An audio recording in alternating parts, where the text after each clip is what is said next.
Aló, es un gusto grande poder estar una vez más acá en estos videos que espero que ustedes se estén aprovechando y entiendan bien lo que estamos hablando. Ya que estamos hablando acerca del libro del Cordero, el libro que está sellado con 7 sellos. Ahora vamos a hablar cuándo fue hallado digno Jesús de romper los 7 sellos. Es importante que vayamos caminando, entendiendo bien el proceso para sellar este libro. Es un pergamino que tenía 7 sellos. Yo le digo libro porque en la actualidad así le decimos a los pergaminos que han sido pasados a ciertas páginas de un libro.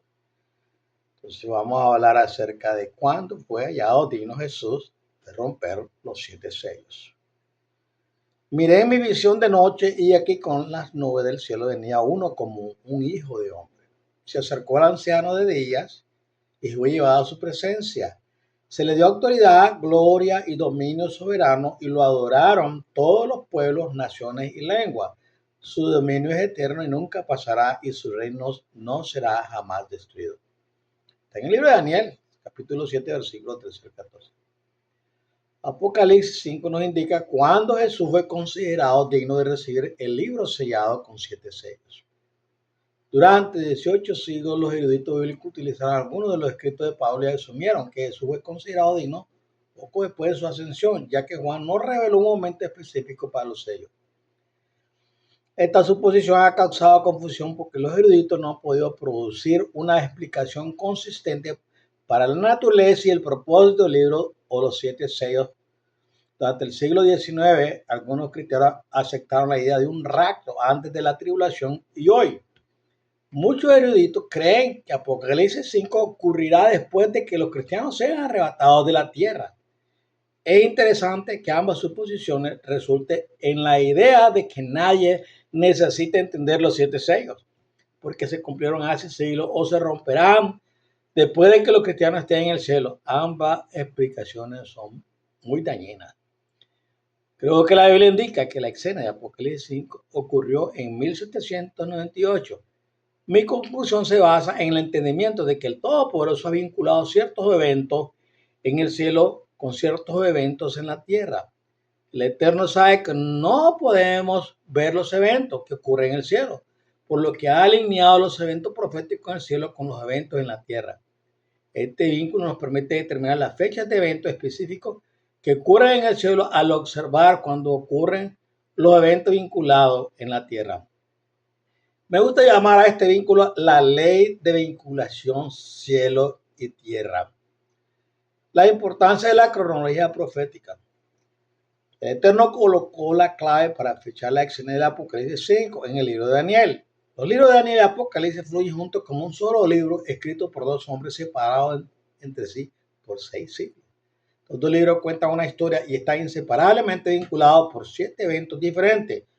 Utilizan las mismas reglas de interpretación porque contienen el mismo tipo de profecía.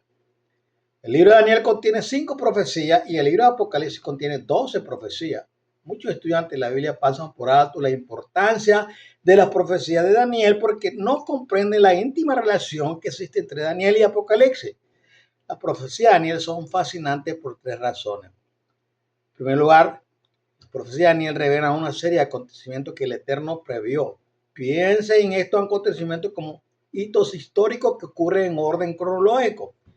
Todopoderoso escribió el mismo acontecimiento en diferentes profecías para garantizar que los seres humanos puedan llegar a la conclusión que el Todopoderoso quería. Esta repetición y ampliación son muy beneficiosas porque los acontecimientos de la profecía de Daniel pueden alinearse entre sí. Cuando los elementos de cada profecía se alinean cronológicamente, crean una matriz histórica que se parece a eso. Considere una matriz y note que la profecía 1 tiene 4 eventos y la profecía 2 tiene 3 eventos. Supongamos que el evento A y el evento E son 2 descripciones del mismo evento, por lo tanto la profecía 1 y la profecía 2 tienen la misma fecha de inicio. La fecha de inicio de cada profecía es importante porque los elementos dentro de una profecía se dan en orden cronológico. Supongamos que la fecha del evento de la profecía 1 no se puede determinar a partir de la información de la profecía 1, pero la fecha del evento en la profecía 2 se puede determinar con la información de la profecía 2.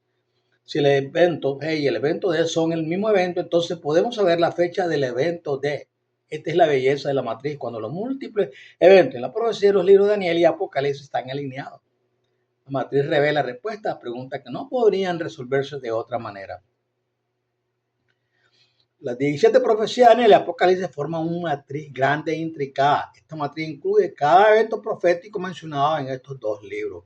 Debido a que cada profecía de Daniel y Apocalipsis fluye en orden cronológico, los eventos identificados entre las profecías se alinean perfectamente. Cuando se consideran las 17 profecías en conjunto, produce una historia asombrosa. Ninguna profecía se sostiene sola. Cada profecía aporta información que ninguna otra profecía ofrece. La matriz nos permite identificar qué profecías se han cumplido y cuáles quedan por cumplir. Podemos descubrir cómo y cuándo se alinean los eventos en el cielo y en la tierra a través de la ley de vínculo de cielo y tierra.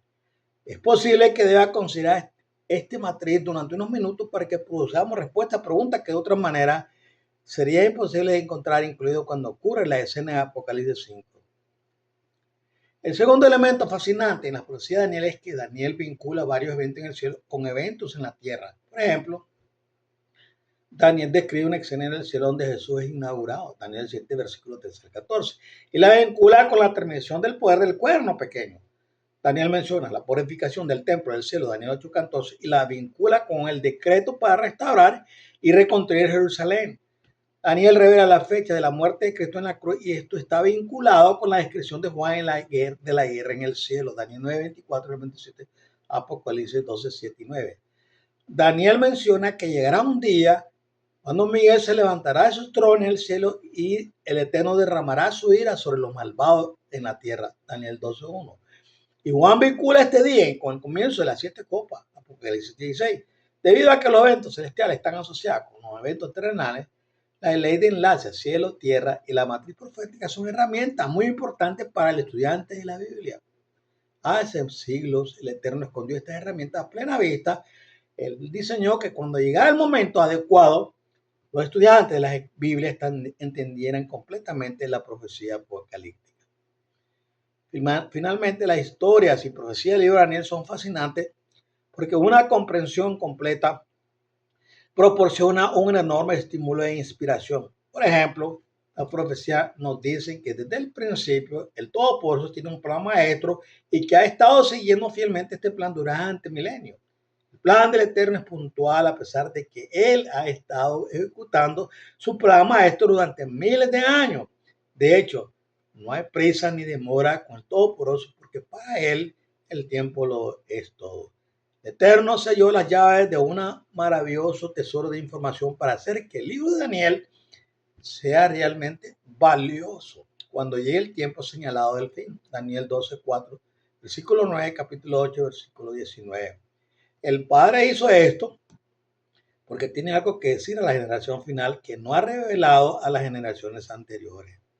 El mensaje del Todopoderoso a la última generación es enorme. El Padre quiere que todos en la tierra sepan quién es Jesús realmente, qué es lo que Él hace. Aproximadamente el 75% del mundo no conoce a Jesús ni lo reconoce como una deidad, por lo que la revelación de Jesús como el Todopoderoso será una gran sorpresa para miles de millones de personas. Curiosamente, la mayoría de los cristianos también se sorprenderán. Aproximadamente 2/3 más del mundo cristiano adoran a un ícono, al que llaman Jesús. Sin embargo, la mayoría de los cristianos no saben realmente quién es Jesús ni qué es lo que Él hace. Cuando se revela la autoridad suprema del Cristo sobre la tierra, la deidad de Jesucristo también será una gran sorpresa para ellos. El Padre sabía de antemano que después de 6,000 años de maldición del pecado, la gente de la tierra degeneraría hasta llegar a una condición como la de los días de Noé, Mateo 24, versículos 37 al 39. El Padre tiene un evangelio de verdad presente para la última generación, porque quiere salvar a la mayor cantidad de personas posible. Quiere que la última generación comprenda sus acciones, sus propósitos y su amor. Durante la gran tribulación, Él hablará al mundo a través de los labios de sus siervos, los 144.000 profetas y nuestra respuesta a su evangelio determinará nuestro destino eterno. Podemos usar esta información fundamental para aprender cuándo recibió Jesús el libro sellado con 7 sellos en Apocalipsis 5. Cita Apocalipsis 5. Ahora que ya conoce la ley de vinculación entre el cielo y la tierra y el concepto de la matriz que producen los libros de Daniel y Apocalipsis, deben saber que la datación de la escena de Apocalipsis 5 implica 3 pasos que son: 1. La cronología de los elementos en Daniel 2. 2. La cronología de los elementos en Daniel 7. 3. Alineando Daniel 7 con Apocalipsis 5. Paso 1. La sincronización de los elementos en Daniel 2. El primer paso en este proceso es ubicar los elementos proféticos en Daniel 2. Esta profecía es simple y directa. Bueno, Jesús le dio la visión registrada en Daniel 2 al rey Nabucodonosor alrededor del año 600 a.C. Mientras estaba en visión, el rey de Babilonia vio la imagen de un hombre de metal hecho de diferentes metales. Mientras el rey estudiaba al hombre de metal, una gran roca cayó del cielo y lo destruyó sin dejar rastro de la imagen. Más tarde, Daniel interpretó la visión para el rey y le dijo que el hombre de metal representaba 6 reinos que sucedería en orden cronológico. Luego, el Todopoderoso del cielo, la roca que él enviaría, descendería del cielo, destruiría por completo los reinos de los hombres y establecería un 7º reino que nunca terminará. Esta visión se ha estado desarrollando durante 26 siglos. Hoy vivimos en el periodo de los pies, que representa el reino de Europa. Observa el orden cronológico y la duración de los reinos a continuación. Primer reino, la cabeza, oro, Babilonia, existió del 105 al 538 a.C. El segundo, pecho, plata, los medios y los persas, existió desde el 538 al 331 a.C. 3. Los muros, bronce, Grecia, existió de 331 a 168 a.C. Piernas, hierro, Roma, 168 a.C., 476 después de Cristo. 5. Los pies, hierro y barro, Europa, 476 hasta la actualidad en el mundo entero. Dedos, hierro y 10 reyes, está el futuro.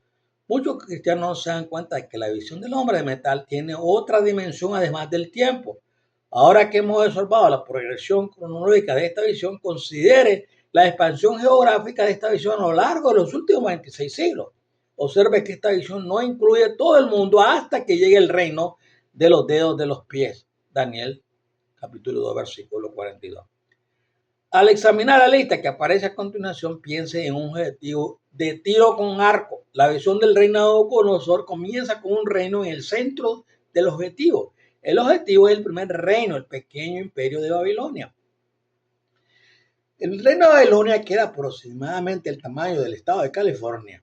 1. Segundo, el reino de los medios y los persas de tamaño similar al de Nigeria y 2 veces al de California. El número 3, el reino de Grecia, aproximadamente el tamaño de Alaska, 4 veces el tamaño de California. Se va expandiéndose. El número 5, el reino de Roma, aproximadamente el tamaño de Siberia, 12 veces el tamaño de California. Quinto, el reino de Europa, aproximadamente 24 veces el tamaño de California.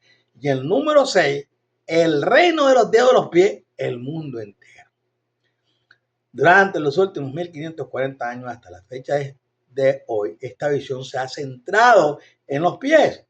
Los pies representan el continente de Europa, que constan de algunas naciones fuertes representadas por el hierro y algunas naciones débiles representadas por el barro. Por decreto divino, las naciones fuertes nunca han podido eliminar a las naciones débiles. El reino de los pies seguirá existiendo hasta que llegue el tiempo del reino de los dedos de los pies, que también están hechos de hierro y barro. Durante el venidero reino de los dedos de los pies, el Eterno dará a 10 reyes autoridad sobre todo el mundo. Compare Daniel 2:24 con Apocalipsis, capítulo 7, versículo 12. Ahora que hemos eliminado la cronología de la visión del hombre de metal como dato histórico generalmente aceptado, tenemos un marco cronológico simple pero poderoso. También hemos notado un marco geográfico en expansión. Pronto habrá una convulsión global en la tierra, y durante el tiempo en que los 10 reyes gobiernen sobre el mundo, la Biblia dice: en el tiempo de estos reyes, el Eterno del cielo levantará un reino que no será jamás destruido, ni será dejado a otro pueblo. Destruirá y destruirá todos esos reinos, pero él permanecerá para siempre. Daniel 2, versículo 44. Paso 2. La sincronización de los elementos en Daniel 7. Ahora procederemos con la cronología de los elementos que podemos identificar en Daniel 7. Mientras estudiamos esto, primero, el Eterno a menudo usa la repetición y la ampliación. Tradicionalmente, los estudiantes de profecía bíblica han entendido que los primeros 4 reinos en Daniel, representados por el león, el oso, el leopardo y la bestia monstruosa, son los mismos reinos que los primeros 4 reinos representados por el hombre de metal, representado por la cabeza, el pecho, los muslos y las piernas. El Eterno usó la repetición y la ampliación para eliminar la confusión en 2 áreas. Primero, Él quiere que fechemos los reinos en Daniel 2 y Daniel 7 en la historia, porque fichar estos reinos nos mueve hacia adelante cronológicamente hacia el establecimiento de su reino eterno. Segundo, la repetición y la ampliación bloquean la identidad de los 4 imperios involucrados. Este bloqueo es importante porque hubo muchos imperios en la tierra durante este tiempo. Sin embargo, el libro de Daniel no se ocupa de imperios en lugares como la India, Asia, África o el hemisferio occidental. La repetición y la ampliación nos ayudan a entender que las piernas de hierro de Daniel 2 y la bestia monstruosa de Daniel 7 abarcan el mismo periodo de tiempo y son el mismo reino, Roma. ¿Cómo queremos fichar la escena de Apocalipsis 5? Bueno, la profecía de Daniel y Apocalipsis cuenta una historia en orden cronológico, y debido a que todas las profecías se vinculan entre sí, forman una matriz temporal. Observe que el poder del cuerno pequeño en Daniel 7 gobernó sobre Europa durante 1260 años, y como este periodo de tiempo encaja fácilmente en el periodo de tiempo más amplio de los pies, esta inserción es importante porque en el momento en que Jesús fue encontrado digno en el cielo, está directamente asociado con la terminación del poder del cuerno pequeño en la tierra en 1798. Cuando examinamos algunos detalles en Daniel, veremos que la ley del vínculo cielo-tierra claramente vinculan estos 2 eventos. La bestia monstruosa de Daniel 7 representa a Roma. Debido a que muchos cristianos no entienden la visión descrita en Daniel, debemos considerar más a fondo cierta información de fondo para que podamos apreciar la importancia de 1798. Daniel escribió: miré en mi visión de noche, y aquí una 4ª bestia terrible y espantosa, muy fuerte. Tenía unos dientes grandes de hierro, desmenuzaba y devoraba a sus víctimas y pisoteaba todo lo que quedaba. Era diferente de todas las bestias anteriores y tenía 10 cuernos. Entonces yo pensaba en los cuernos, hay que otro cuerno pequeño que subía entre ellos, y delante de él fueron arrancados 3 de los cuernos anteriores. Este cuerno tenía ojos como de hombre y una boca que hablaba con arrogancia. Entonces quise saber la verdad acerca de la 4ª bestia, que era diferente de todas las otras, espantosa en gran manera, que tenía dientes de hierro y uñas de bronce, que devoraba y desmenuzaba, y las obras holladas con sus pies. Y de los 10 cuernos que tenía en la cabeza, y del otro que salió delante del cual cayeron 3. Y de aquel cuerno que tenía ojos y una boca que hablaba cosas muy grandes y cuyo aspecto era más robusto que el de sus compañeros. Daniel 7, versículo 8, versículo 19 y versículo 20. Daniel estaba asustado por esta bestia monstruosa y quería saber la verdad acerca de la 4ª bestia, los 10 cuernos y el cuerno pequeño. Si vamos a determinar la identidad de la 4ª bestia y el cuerno pequeño que surgió de la bestia monstruosa, tenemos que considerar una docena de especificaciones de la bestia. Con estas especificaciones podemos identificar una potencia mundial de siglos pasados que era muy audaz, poderosa, blasfema y mortal, que hace la transición a una potencia adorada y respetada por millones de personas en la actualidad. Es importante entender esta transición porque el Todopoderoso no le impresionan los cambios en la opinión pública. Él ve el mundo bajo una luz muy diferente a los de los seres humanos. La verdad que se desprende de esta profecía no es popular ni políticamente correcta hoy en día, pero hace unos siglos los protestantes no tenían ninguna duda sobre la identidad de la cuarta bestia y el poder del cuerno pequeño. Debido a que la reforma protestante murió hace un siglo, muchos pastores y eruditos protestantes ahora se niegan a aceptar la verdad sobre la identidad de la cuarta bestia, sus 10 cuernos y su cuerno pequeño porque la verdad se ha vuelto ofensiva. Sin embargo, los estudiantes sinceros de la Biblia saben que, dado que el Eterno es el autor de la profecía, quienes aman la verdad deben seguirla a donde sea que los lleve. Jesús dijo que los buscadores de la verdad son el tipo de personas a quienes el Eterno ama. Juan 4:23. El Eterno identifica a la cuarta bestia, el cuerno pequeño que subió de ella con una docena de especificaciones. 1. La bestia monstruosa es del cuarto imperio en esta visión. 2. La bestia monstruosa tiene una fuerza inusual y pisotea a sus enemigos. 3. La bestia monstruosa es diferente de la otra bestia, tiene dientes aplastantes de hierro. 4. De la bestia monstruosa subirán 10 cuernos que representan reyes y reinos. 5. Después de que aparezcan los 10 cuernos, subirá un cuerno pequeño que al ascender al poder arrancará 3 de los cuernos originales, lo que dejará un total de 8. Sexto, a medida que el cuerno pequeño crece y se vuelve poderoso, exhibe las mismas cualidades feroces de su padre, la bestia monstruosa. 7. Al final, el cuerno pequeño domina a los otros 7 cuernos. 8. El cuerno pequeño tiene boca, blasfema contra el Todopoderoso, usurpando su autoridad. 9. El cuerno pequeño tiene ojos, busca a los santos del Altísimo y lucha contra ellos durante 1260 años. 10. El cuerno pequeño piensa que tiene autoridad para cambiar los tiempos y las leyes del Todopoderoso. 11. El cuerno pequeño perdurará hasta el fin del mundo. De hecho, hablará con astancia durante la gran tribulación. 12. La bestia monstruosa y el cuerno pequeño serán destruidos por fuego en la segunda venida. Si observamos las especificaciones de las primeras 3 bestias en Daniel 7 y consideramos las 2 especificaciones concernientes a la cuarta bestia, la historia nos deja margen de maniobra con respecto a la identidad de este monstruo. Comenzando con el imperio de Babilonia, el cuarto imperio es Roma. Roma llegó al poder después de la caída de Grecia en 168 a.C. Los soldados romanos clavaron a Jesús en la cruz y destruyeron Jerusalén en 70 después de Cristo. Roma cayó como imperio en 476 después de Cristo. Los 10 cuernos que causaron la caída del imperio representan 10 naciones étnicas que dividieron a Roma. Eran los ostrogodos, los gerudos, los francos, los vándalos, los lombardos, los visigodos, los suevos, los burgundios, los alamanes y los anglosajones. Para aquellos que no sabían eso, tienen esa información maravillosa. Es Europa.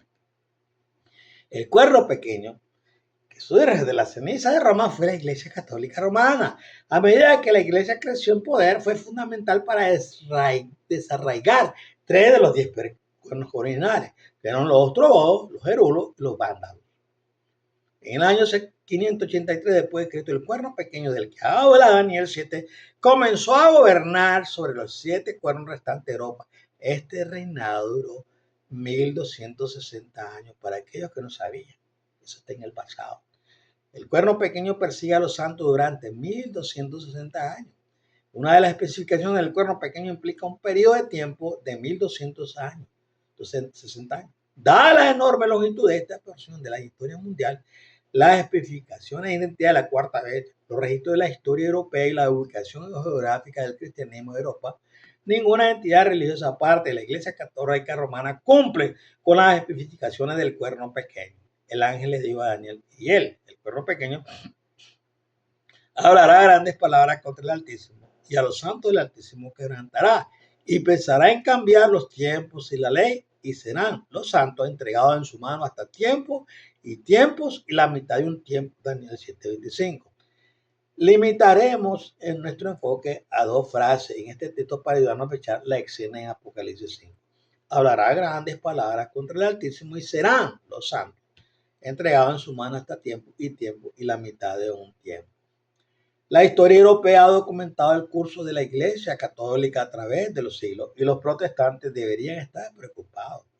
La historia de la Iglesia Católica corre paralela a la del antiguo Israel y al protestantismo no le ha ido mejor.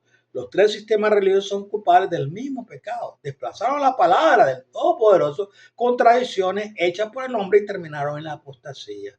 Hay muchas personas honestas y sinceras dentro del judaísmo, el catolicismo y el protestantismo. Y de hecho, todas las religiones del mundo. Estas personas aman al Todopoderoso como lo conocen y defienden y se adhieren fielmente a sus creencias. Pero Daniel 7 no se trata de individuos. Esta profecía se trata de un sistema religioso. Muchos judíos, católicos y protestantes no han tenido ninguna razón para cuestionar su sistema religioso y el Eterno ciertamente lo entiende. Sin embargo, en los días venideros muchas personas honestas se sorprenderán y se sentirán abrumadas al saber que su sistema religioso es blasfemo a los ojos del Todopoderoso. Desafortunadamente, muchas de las doctrinas e ideas enseñadas por su sistema religioso no tienen base ni autoridad alguna. Fundamento de la doctrina católica romana. En la actualidad, la Iglesia Católica Romana parece más popular que nunca. Donde quiera que viaje el Papa, grandes multitudes lo saludan y expresan su aprecio, adoración y alegría. Esta popularidad hace que la Iglesia parezca benévola, generosa, amorosa y caritativa. Esto puede atribuirse a las personalidades afables del Papa Juan Pablo II y el del actual Papa Francisco, pero no se dejen engañar. Como sistema religioso, la Iglesia tiene una columna vertebral de hierro y la historia indica que cuando la Iglesia no está en posición de dictar, sigue la corriente para llevarse bien. Debemos retroceder en el tiempo y considerar la ausencia de libertad religiosa cuando los papas gobernaban a los reyes de Europa durante la Edad Oscura. Durante ese periodo, el catolicismo actuó de manera diferente cuando tenía poder absoluto. La historia europea indica que la Iglesia católica durante la Edad Oscura actuó de manera similar a los talibanes cuando gobernaban Afganistán. Las siguientes afirmaciones reflejan algunas ideas interesantes sobre la doctrina y la creencia católica. Declaración 1. La Iglesia determina la enseñanza de la Biblia. Que una persona sin otro equipo que un conocimiento del idioma inglés y una traducción inglesa del siglo XVII en su mano esté calificada para decidir todo, los asuntos de consecuencia eterna para sí misma y el resto de la humanidad es la conclusión ridícula a la que finalmente se puede llegar con el principio del juicio privado. En un proceso así, las incontables generaciones de personas devotas que han vivido y muerto de acuerdo con otras creencias simplemente no cuentan para nada. Los siglos de pensamiento y oración que se han invertido en la interpretación de la Biblia para toda esta generación tampoco cuentan para nada. Algunas creencias bíblicas tienen que estar equivocadas. Es el folleto 68, página 5, 1970, del imprimato reverenderísimo John Wheeler, arzobispo de Hartford, caballero de Colón. Declaración 2. La Biblia necesita un intérprete. Puesto que la Iglesia Católica sostiene que la Biblia no es suficiente en sí misma, naturalmente enseña que la Biblia necesita un intérprete. La razón por la que la Iglesia Católica enseñó esto es doble. Primero, porque Cristo estableció una iglesia viva para enseñar con su autoridad. Él no simplemente les dio a sus discípulos una Biblia completa y entera y les dijo que salieran y sacaran copias de ella para distribuirla en masa y permitirán que la gente llegara a la interpretación que quisiera.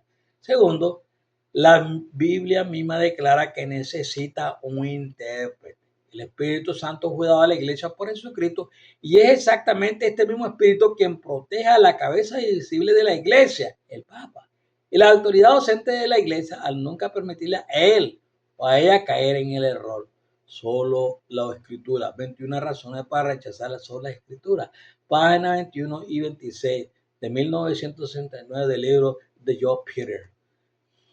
Declaración número 3. El Papa es infalible cuando habla es cátedra. Enseñamos y definimos como dogma divinamente revelado que el romano pontífice cuando habla es cátedra, es decir, cuando actúa en su oficio de pastor y maestro de todos los cristianos, por su suprema autoridad apostólica define una doctrina concerniente a la fe o a la moral que debe ser sostenida por toda la iglesia mediante la asistencia divina que se le prometió en el Beato Pedro. Goza de esa infalibilidad con la que el divino redentor quiso que su iglesia fuera dotada para definir la doctrina concerniente a la fe y a la moral. Y por lo tanto, tales definiciones de dicho romano pontífice son irreformables en sí mismos y no por el consentimiento de la iglesia. El papado, expresión del amor de Dios, página 29, sin fecha, imprimato, muy reverendo John Carver y arzobispo de San Luis, caballero de Colón. Aunque quizás no haya oído hablar de estos tres conceptos, son la piedra angular de la doctrina católica. De hecho, estos temas innegociables impulsaron una revuelta basada en la Biblia durante los siglos XVI y XVII, y más tarde los manifestantes pasaron a ser conocidos como protestantes. Antes de dejar este estudio hay que considerar un último concepto. Muchos católicos no han tenido ninguna razón para considerar objetivamente la experiencia protestante o la enseñanza de Daniel 7. Cuando se les presenta información que pone a la Iglesia Católica bajo una luz desfavorable, la negación es la respuesta humana habitual. Los católicos sinceros no pueden imaginar o creer que su sistema eclesiástico, la iglesia que ama, podía ser el cuerno pequeño de Daniel 7. Incluso la reciente exposición de que muchos sacerdotes católicos habían estado abusando sexualmente de niños durante décadas y sus superiores encubrieron estas atrocidades es interpretado por los laicos como un problema de malos sacerdotes, no de un mal sistema eclesiástico. Debido a que la verdad puede ser incómoda, a veces la verdad no siempre está de nuestro lado, la verdad separa a las personas. El abogado Richard Hampel dijo una vez, cuando un hombre que está honestamente equivocado escucha la verdad, dejará de estar equivocado o dejará de ser honesto. Este segmento de nuestro estudio no se centra en criticar a la Iglesia Católica Romana. Este segmento se centra en identificar al cuerno pequeño en Daniel 7, porque el Eterno vinculó la caída de la Iglesia Católica Romana con un evento muy importante. La fecha es en que Jesús fue considerado digno y asumió el cargo debido a que la palabra del Todopoderoso es verdad.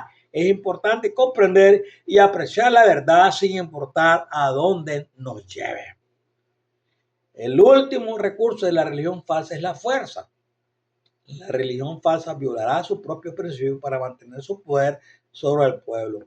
Los judíos hicieron esto para crucificar a Jesús. Los católicos hicieron esto con los protestantes durante la Reforma. Y los talibanes han hecho esto con los afganos. El conflicto religioso emana odio. Y el odio hace que la gente sea cruel. Por otro lado, la libertad en Cristo, 2 Corintios 3:17, tiene que ver con el respeto y la sinceridad. El amor al Todopoderoso y a los demás. El Todopoderoso nunca aprueba cuando violamos sus mandamientos. Él tiene mil maneras de resolver problemas que desconocemos. La verdadera religión siempre encarna la compasión y la bondad. La belleza del cristianismo se encuentra en la alegría de descubrir a nuestro Creador y caminar cerca de Él de fe en fe día a día. Daniel 7:25 dice que el cuerno pequeño desgastaría a los santos del Todopoderoso. Ellos, los santos, serán entregados en su mano. Por ejemplo, la mano del cuerno pequeño por un tiempo y la mitad de un tiempo.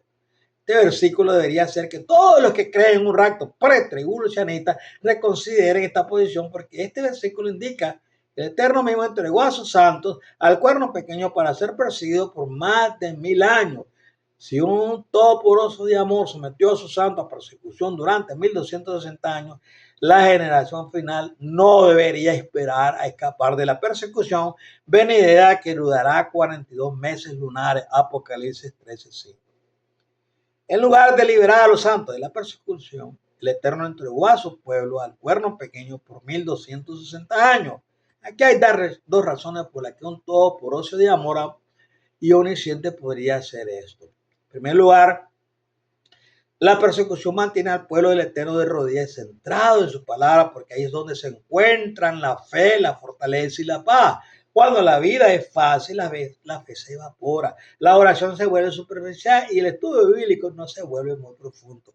Moisés advirtió a Israel: ten cuidado de no olvidarte del Señor, tu Todopoderoso, dejando de cumplir sus mandamientos, sus leyes y sus decretos que yo te ordeno hoy. No sea que comas y te sacies, construyan buenas casas y te establezcan allí y aumenten tus vacas y tus ovejas y aumente tu plata y tu oro y se multiplique todo lo que tengas. Entonces se enorgullezca tu corazón y te olvide el Señor, tu Todopoderoso, que te sacó de Egipto de casa de servidumbre. Deuteronomio 11:14. El cuadro que se vive en los países desarrollados, que viven bien, como los Estados Unidos, Europa, otros países en América. Hay completa olvido de los principios maravillosos que el Señor nos ha dado para que podamos ser hijos temerosos de Él y llevemos el testimonio vivo de su verdad. Durante la Edad Oscura, los santos copiaron laboriosamente a manos muchas Biblias o porciones de ellas para que la gente pudiera tener la palabra del Eterno. Para estudiar, los santos amaban y honraban la palabra del Todopoderoso. Y en millones de casos la iglesia los envió a la hoguera porque los santos tenían la palabra del Todopoderoso en mayor estima que la vida misma. El Eterno entregó a sus santos al cuerno pequeño para que su palabra perdurara. De lo contrario, la palabra del Todopoderoso habría desaparecido con la misma seguridad que los antiguos pergaminos en los que se escribieron sus primeros manuscritos. La persecución también desarrolla o elimina la fe. Abandone la fe y pierda la persecución, o viva por fe y supere la persecución. La persecución hace que la palabra del Todopoderoso sea extremadamente preciosa. Irónicamente, el Todopoderoso entregó a sus santos al cuerno pequeño para mantener viva la fe. Las circunstancias que hacen que la fe crezca son las mismas circunstancias que la naturaleza humana más odia. Los deseos egoístas de la naturaleza carnal incluyen la búsqueda o posesión de placer, prosperidad, poder, autoridad indiscutible, cantidad ilimitada de dinero, fama y respeto. Por otro lado, nuestra naturaleza espiritual florece cuando la fe se convierte en el aire que respiramos. La verdad es preciosa para la naturaleza espiritual y tiene mayor valor que la vida misma. Permanecer en el Señor y obedecer al Señor es la esencia de la vida con Cristo. La iglesia en Roma usó equivocadamente su poder por razones políticas en lugar de espirituales. La fe se convirtió en un paradigma religioso en lugar de una experiencia religiosa. Incluso hoy, la gente suele preguntar, ¿qué fe tienes? ¿No sería mejor preguntar cuál es tu experiencia de fe? En resumen, el Todopoderoso sabiamente entregó a los santos a la persecución para preservar la Biblia y mantener viva la fe de Jesús durante 1260 años. Bueno, este estudio es extenso y lo voy a compartir en dos. Ahora le he dado la primera parte y espero que usted entienda este tópico maravilloso y entienda bien todo este desarrollo que está pasando a través de la historia que nos ha llevado acá a la edad presente. Seguimos para adelante buscando la manera de agradar a nuestro Señor en cada momento y así nosotros vamos a vivir de acuerdo a su voluntad y siendo uno de sus hijos que va a mantener la llama viva del Evangelio en nuestras vidas y brillaremos en momentos de tragedia. Bueno, el Señor me lo guarde y me lo bendiga a cada uno. Y seguiremos en el segundo tópico del tema del libro del Cordero. ¿Cómo fue hallado Jesús digno? ¿Cuándo fue hallado? Les deseo muchas bendiciones y en los momentos de prueba ustedes doblen sus rodillas y oren al Señor para que les dé la fuerza y la fortaleza y de su espíritu para seguir adelante, porque ya nos acercamos a estos momentos en que las cosas van a ser diferentes. Bye bye. Bendiciones para su familia, bendiciones para su esposo, su esposa, su familia, sus amigos y aquellos que viven alrededor. En otra ocasión, segundo tópico de este.